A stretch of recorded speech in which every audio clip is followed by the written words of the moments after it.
Does it ever feel like no matter what you do, things are not going your way? Well, let me tell you, babes, it doesn't mean you're failing. Just because you have unwanted circumstances doesn't mean you're failing.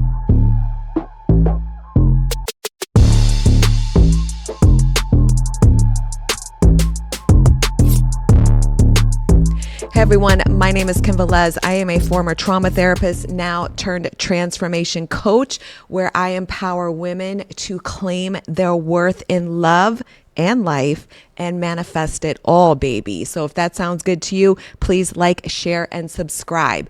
All right, so we're going to talk about this because this is one of the biggest issues when it comes to conscious manifesting. It's the beginning stages, which could mean several weeks, a couple months, a couple years, depending on who you are and what you're going through.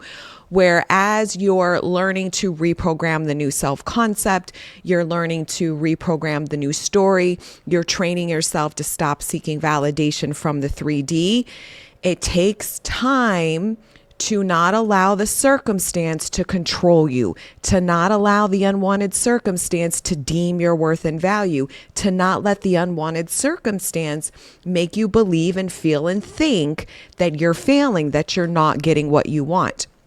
A lot of people struggle with this and then they stop doing what works and they keep believing and reinforcing the old self, the old version of you that doesn't know their worth and value and does allow circumstances to define them.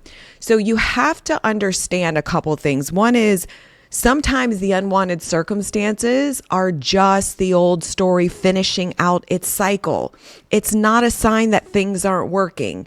Your past thoughts, belief, perspectives, choices, decisions, and patterns are still reflecting outward for a bit because this is who you've been. You've been dominantly pushing it out so much for weeks and months, and some of you years, and some of you decades, that even if it's been a couple of months and you've been affirming and changing the self-concept, but you're still seeing unwanted circumstances, it does not mean that you're failing.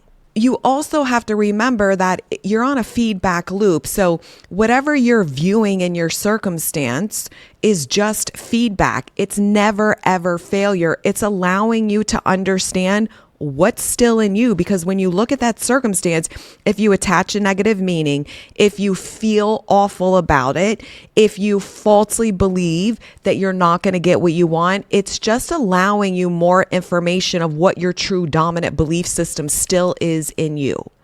This is why when you do your self-concept work and you really overhaul how you view yourself and your worth and value, it starts to get easy and effortless to manifest and through any type of circumstances, because you don't give up your power to the 3D. You don't give up your power to the circumstance, because when you look at it, you know it's just the middle. You know that you're still going to get what you want because it no longer defines your worth and value. A lot of you that are looking at circumstances and you're believing you're not getting what you want or things aren't changing, it's because you're letting it define your worth and value. You don't know you're the operant power. You don't know you're worthy to receive what you want. If you truly knew those things, then seeing the circumstance would not have the power over you that it does. You have to understand too, right? As you're learning this new you, as you're learning this new way of consciously manifesting, as you're learning this new way you're embodying being a woman of worth and value, the way you're embodying being the operant power, you have to keep pushing through the resistance in the sense of, even when you're triggered by the circumstance, even when you catch yourself believing and thinking negatively about it, it's okay. You still in that moment can say, even though I don't like this, I know it's somehow, some way it's going to turn out in my favor. I have done this many times in my life, and I don't care what the circumstance looks like. It will be the complete opposite of what I want, and it will turn around on its head and manifest miracles in my favor. I have seen this with clients, and it doesn't matter how triggered we are. It doesn't matter how yucky we feel. You just persist in having understanding and reaffirming somehow that some way this will turn out in my favor. And it will if you persist in that statement. You want to really reinforce the belief in you and your ability of your worth and value, and the ability of being the operant power of creating your own experiences and staying committed to your vision, no matter what is showing up. This is just all shit playing out, or it's just, like I said, a feedback loop where it's giving you information. Because when you see the circumstance and you decide, even if you're triggered, and you still decide to control your mind, to focus and redirect and reinforce a different outcome, to remind yourself that even though this is showing up this way, you're still going to get what you want. Somehow, some way, I'm repeating myself, but it's a powerful affirmation. Somehow, some way, things are working out each and every day for me, right? It's really trusting in that, even when you're feeling uncertain, even when you don't believe it, even when you feel unworthy, you still stick to a different script, any script that helps you reinforce that you are worthy to receive what you want and you are the operant power. And somehow, some way, you can't even imagine right now how this will turn around in your favor,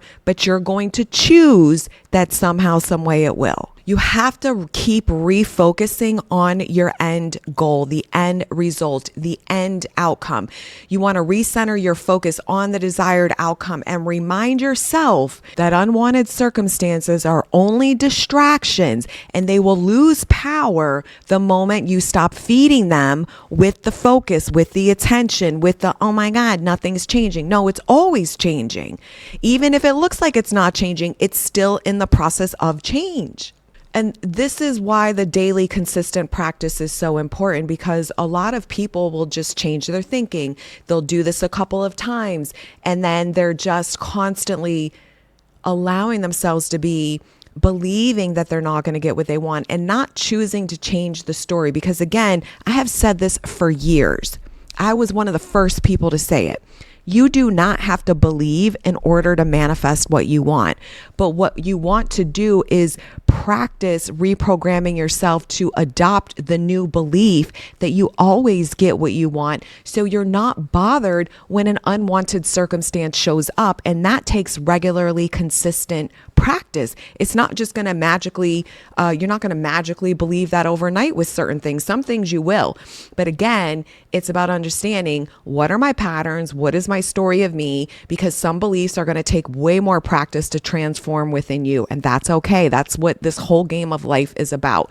The only obstacle in your way is you and the story you hold of you, which perpetuates the story of what you get to have or what you don't get to have. So all you're doing is challenging your thinking, changing your actions so they all embody you, who knows her worth and value, knows what she wants is inevitable, and never ever settles. And if you want help with that, I have amazing courses. I have the Mirror Effect, which is all about mastering everyone as you pushed out. And I also have the Goddess Daily Glow Up Blueprint, which is all about my own process and many other processes, so you can pick and choose a new daily routine for you to keep you on track.